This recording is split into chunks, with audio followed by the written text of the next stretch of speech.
शुरू करते हैं पहला प्रश्न। तो देखिए सिंपल प्रश्न से हम टफ प्रश्न की तरफ चलेंगे।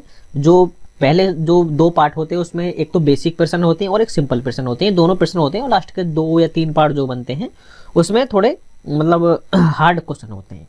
तो ये दूसरा पार्ट है, इसमें सिंपल ही प्रश्न आएंगे, तो और एक बार करने की कोशिश जरूर करें। तो पहला क्वेश्चन है कि 7:13 के प्रत्येक पद में छोटी से छोटी संख्या क्या जोड़ी जाए कि नई संख्या जो है वो 2:3 के अनुपात में हो। अब देखिए या तो आप इसको ऑप्शन से कर सकते हैं या फिर आप सीधा जो इसका बेसिक मेथड है उससे भी कर सकते हैं। तो ऑप्शन से कर लेते हैं पहले। अब देखिए 7 और 13 है, इसमें क्या जोड़ी जाए, तो आप सबसे छोटी संख्या से शुरुआत कर सकते हैं। तो यदि 1 जोड़ा जाता है, 7 में 1 जोड़ेंगे तो 8 हो जाएगा और 13 में 1 जोड़ेंगे तो 14 हो जाएगा। आप इसको काट कर देख सकते हैं, यदि आप 2 से काटते हैं, 2 चौक 8, 2 सत्ते 14 है ना, तो 4:7 बनता है। लेकिन इसको क्या चाहिए, इसको चाहिए ये 2:3 है ना। तो आप इसमें 2 जोड़ के देख सकते हैं, 7 में 2 जोड़ेंगे तो 9 हो जाएगा और 13 में 2 जोड़ेंगे तो ये 15 हो जाएगा। अब देखिए इसका रेशियो क्या है, तो 3 से काट लीजिए, 3 3 9 और 3 5 15। अब इसका रेशियो क्या है, इसका रेशियो है 3 5 का, लेकिन हमको क्या चाहिए 2 3। एक आप जल्दी से 3 जोड़ के देख लीजिए, यदि यहाँ पे 3 जोड़ेंगे तो ये हो जाएगा आपका 10 और ये कितना हो जाएगा 16। तो अब भी नहीं होगा 2 3 का, 5 जोड़ के देख लीजिए, यदि आप 7 में 5 जोड़ते हैं तो 12 हो जाएगा और यदि आप 13 में 5 जोड़ते हैं तो 18 हो जाएगा। अब देखिए ये कट जाएगा, 6 दूनी 12 और 6 तिया 18 है, तो आपका कितना हो गया 2:3। तो इसमें क्या जोड़ा जाएगा, इसमें 5 जोड़ा जाएगा, है ना। ऑप्शन से कर सकते हैं, काफी सही रहेगा। इस तरीके के जो प्रश्न होते हैं वाकई आप बिल्कुल यदि जेन्युइन तरीके से करना चाहते हैं तो आप ऐसा कर सकते हैं। मान लीजिए कि एक संख्या 7x है और दूसरी संख्या 13x है, क्योंकि अनुपात में आ रही है, और इसमें क्या जोड़ा जाए। तो मान लीजिए कि इसमें आप, तो यहाँ पे आपको x मानने की जरूरत भी नहीं है ना, इसे x मानने की जरूरत भी नहीं है। तो अनुपात क्या था पहले आपका 7 और 13 का, तो 7 और 13 का अनुपात था।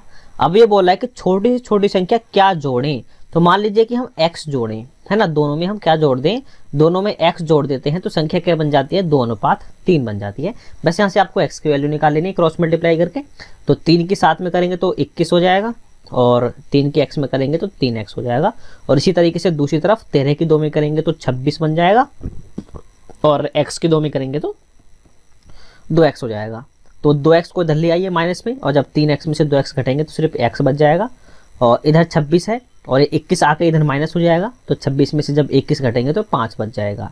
तो x की वैल्यू यहाँ पे क्या आ गई 5। तो मतलब क्या जोड़ा जाए, इसमें 5 जोड़ा जाए, ठीक है। तो दोनों तरीके से जो भी आपको अच्छा लगे उससे कर सकते हैं।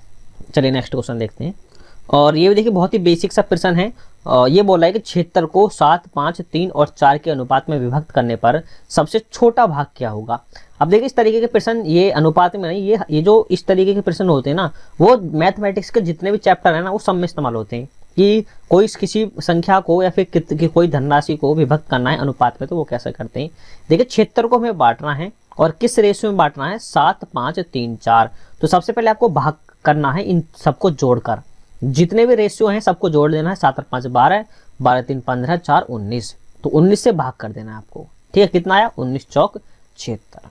गुणा में आपको क्या करना है, जिसका भी हमको, जिस रेशियो का भी हमको भाग निकालना है। तो ये बोला है कि सबसे छोटा भाग क्या है 3, तो 3 से गुणा कर दीजिए। 4 से कितना हो गया 12, है ना। यदि बोलता है कि सबसे बड़ा भाग क्या होगा, सबसे बड़ा क्या था 7, तो यहाँ पे आप 4 की गुणा कर देते 7 से, तो सबसे बड़ा भाग क्या था 28। यदि पूछता कि सभी भाग बताइए तो इस तरीके से आप 5 वाले के लिए 5 से गुणा कर देते, 4 वाले के लिए 4 से गुणा कर देते। तो बस मेन चीज यही है, यदि जिस चीज को भी आपको विभक्त करना है रेशियो में, उसको लिख के जितने भी आपको रेशियो दिए हुए हैं सबको जोड़कर नीचे लिख लीजिए और उसको काट के जितना भी आए, जैसे कि यहाँ पे काट के 4 आया था 19 चौक 76 4, और जौन सा भी रेशियो पूछ रहा है छोटा बड़ा पहला दूसरा, यदि बोला कि दूसरा अनुपात क्या होगा, दूसरी संख्या कितनी होगी दूसरी, तो यहाँ पे 5 से मल्टीप्लाई कर देते, दूसरी संख्या 15 हो जाती। क्लियर। चलिए नेक्स्ट क्वेश्चन देखते हैं। अब देखिए तीसरा प्रश्न क्या बोल रहा है। इस तरीके का प्रश्न जो होते हैं वो मैंने आपको पहले पार्ट में भी बताए थे, है ना, उसमें डायरेक्ट प्रश्न थे और इसमें थोड़ी सी जो लैंग्वेज है वो लिख दी है। तो ये क्या बोल रहा है कि 3 संख्याओं का योग जो है वो 196 है और यहाँ पे पहली और दूसरी संख्या का अनुपात है 2:3 और दूसरी और तीसरी संख्या का अनुपात है 5:8। तो दूसरी संख्या क्या होगी। अब देखिए बहुत ही अच्छा प्रश्न है और मैं उम्मीद करता हूँ कि आप लोग इसे जरूर कर पाएंगे। दूसरी संख्या क्या होगी वो आप आसानी से निकाल पाएंगे। तो सबसे पहले मान लीजिए कि दो संख्या है, पहली a अनुपात b, ठीक है। पहली और दूसरी को मैंने मान लिया, पहली को मान लिया a है ना, और दूसरी को मान लिया b, और यहाँ पे दूसरी जो है ये भी b ही है, और यहाँ तीसरी को मान लिया c। और a और b का अनुपात कितना है, 2 अनुपात 3, तो a को मैंने 2 मान लिया, b को 3 मान लिया। उसके बाद b और c का अनुपात कितना है, 5 अनुपात 8, तो b तो हमने लिखा हुआ है, c लिख लेते हैं। तो b का रेशियो क्या है 5 और c का रेशियो क्या है 8।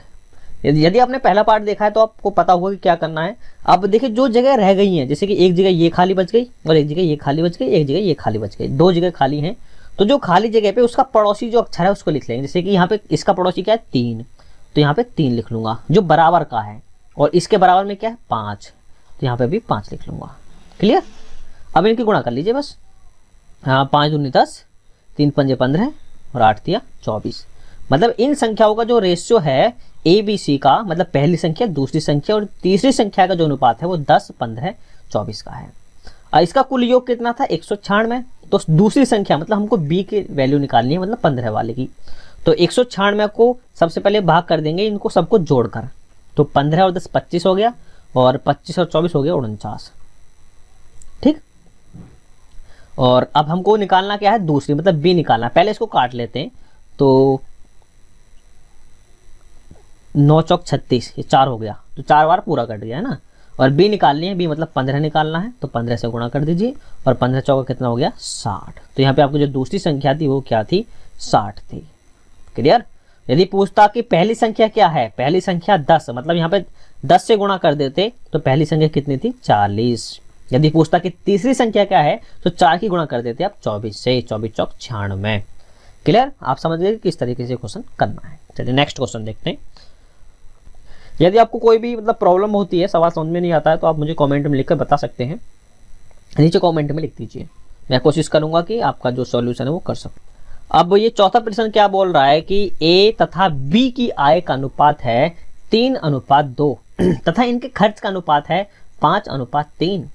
यदि प्रत्येक की बचत 1000 रुपये हो तो ए की आय कितनी होगी।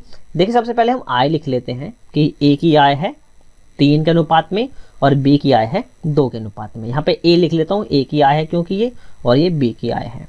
अब इनके खर्च लिख लेते हैं। ए का खर्च कितना है 5 है, यूनिट में है ये, है ना, और बी का खर्च कितना है 3 है। तो ये बोल रहा है कि प्रत्येक की बचत, और बचत कैसे निकालते हैं, देखिए इधर वाला खर्च है और इधर सॉरी ऊपर वाली आय है, आय, और नीचे वाला खर्च है। बचत कैसे निकालेंगे, जब हम आय में से खर्च को घटा देंगे जब तो बचत निकलेगी। जब हम इनकम में से जितने भी खर्च होते हैं हमारे उसको घटा देंगे तो जो बचेगा वही हमारी बचत होगी, है ना। लेकिन यहाँ पे हमारा जो आय तो कम हो रही है ऊपर, लेकिन खर्च जो है वो ज़्यादा हो रहा है, तो लेकिन यहाँ पे बचत भी हो रही है। तो हम क्या करेंगे, ऊपर किसी संख्या से गुणा कर लो दोनों में, ताकि ऊपर वाली संख्या बड़ी हो जाए। तो ऊपर मैं दोनों तरफ 2 से गुणा कर लेता हूँ, दोनों तरफ करनी है, ध्यान रखिए। जब ये एक में नहीं कर सकते दोनों में करनी पड़ेगी। तो 2 3 6, इधर तो 6 हो जाएगा, है ना, और 2 दूनी 4, इधर 4 हो जाएगा, तो ये 2 हट जाएगा। ये 6 और 4 हो गया। अब हो गया ना, ऊपर वाली दोनों जो है आय ज़्यादा हो गई। अब देखिए, ये देख लीजिए कि दोनों की बचत कितनी है। एक रेशियो में देखेंगे भाई, आय तो थी उसकी 6 और खर्च था उसका 5, तो उसकी बचत कितनी हो गई 1 हो गई ना, 1, तो 1 यूनिट मान लेते हैं इसकी बचत है। और ऐसे ही बी की बचत भी 1 यूनिट में है ना। अब देखिए प्रत्येक की बचत कितनी है 1000 रुपये, मतलब जो 1 यूनिट है वो 1000 रुपये के बराबर है दोनों की। कभी कभी ऐसा होता है कि इसकी 1 यूनिट जो है, ऐसा बोल देते हैं कि ए की बचत है 200 रुपये और बी की बचत है 500 रुपये, तो जो यूनिट होती है वो उसके हिसाब से देख लेते हैं। तो दोनों की 1 यूनिट की बचत है और दोनों का जो बचत है वो 1000 रुपये की है, मतलब 1 यूनिट जो है वो 1000 के बराबर है ना। अब ये बोला है कि ए की आय कितनी है। अब देखिए ए की आय कितनी थी 6 यूनिट में, है ना, 6 यूनिट थी ना ए की आय, और बी की आय 4 यूनिट में थी। जब 1 यूनिट 1000 के बराबर है तो 6 यूनिट किसके बराबर होंगी, वो 6000 के बराबर होंगी। तो यहाँ पे जो आपकी ए की आय है वो कितनी है 6000 रुपये। यदि ये पूछ ले कि बी की आय कितनी है, तो बी की आय कितनी थी 4 यूनिट में, और 1 यूनिट किसके बराबर है 1000 के बराबर, तो उसकी आय कितनी हो जाएगी 4000। तो यहाँ पे आपकी जो बी की आय है वो कितनी है 4000। क्लियर। तो इस तरीके से आप इन जो आय और खर्च वाले प्रश्न होते हैं ऊपर नीचे करके आसानी से कर सकते हैं। चलिए नेक्स्ट क्वेश्चन देखते हैं। और ये पांचवा प्रश्न बोल रहा है कि एक त्रिभुज के 3 कोणों की माप जो है वो 3, 4, 5 के अनुपात में है। इनमें से जो सबसे बड़े कोण की माप कितनी है। आप देखिए यहाँ पे बिल्कुल वही बात है, कोई बड़ी बात नहीं है। बस हमको यहाँ पे कोई दी नहीं हुआ है कि जो त्रिभुज के तीनों कोणों का योग नहीं दिया हुआ है कितना है, लेकिन ये बात हमको मालूम होनी चाहिए कि त्रिभुज के जो 3 कोण होते हैं, त्रिभुज के 3 कोण, उनके जो माप होती है, तीनों कोणों की माप वो 180 डिग्री होती है ना। और तीनों कोणों की माप 180 होती है। इसने दे दिया नहीं है, लेकिन हमको पता होना चाहिए कि ये त्रिभुज के तीनों कोणों की माप जो होती है वो 180 होती है। अब 180 को किस रेशियो में बांटना है, जो 3 कोण हैं वो 3, 4, 5 के अनुपात में है। तो कितना हो गया, 7 और 5 12 है। तो आपको यहाँ पे 1 यूनिट निकल जाएगी, 6 दूनी 12, 6 3 18 और ये कट के 15 12। तो मतलब इनको काट के 15 आया है ना। अब ये बोला है कि इनमें से सबसे बड़ा कोण कौन सा है। सबसे बड़ा कौन सा है, 5 वाला, मतलब 5 से गुणा कर दीजिए, 15 पंजे 75। तो सबसे बड़ा कौन सा हो गया, 75। यदि बोलता है कि सबसे छोटा कोण कौन सा है, तो 15 की गुणा कर देते आप 3 में, क्योंकि सबसे छोटा 3 था। तो 15 तिया 45। यदि दूसरा कोण पूछता 4 से गुणा कर देते, 15 की गुणा 4 से, 15 चौका 60। आप सबको जोड़ दीजिए, 180 हो जाएगा। 75, 45 और 60 को जोड़ेंगे तो 180 हो जाएगा। क्लियर। तो मैं उम्मीद करता हूँ ये सवाल भी आपको समझ में आ गया होगा। ठीक है। तो यदि आपको कोई प्रॉब्लम होती है तो आप मुझे कमेंट में लिखकर बताइए। मैं कोशिश करूंगा कि जब सवाल मतलब 6 या 7 सवाल हो जाएंगे, वीडियो आप 5 सवाल हो जाएंगे वीडियो बनाने लायक, तो उन पे जितने भी आपके डाउट होते हैं उन पे एक वीडियो मैं बना दूंगा। तो इस वीडियो में इतना ही था। वीडियो अच्छी लगे तो आप वीडियो को लाइक कर सकते हैं। कुछ भी कहना चाहते हैं मुझे कमेंट में लिखकर बता दीजिए। और आप लोगों ने अभी तक चैनल को सब्सक्राइब नहीं किया तो सब्सक्राइब कर लीजिए। बगल में एक बेल का निशान आएगा, उसको दबा देना, ताकि आपको आने वाली हर वीडियो का नोटिफिकेशन समय पर मिलता रहे। तो इस वीडियो में इतना ही है। देखने के लिए धन्यवाद।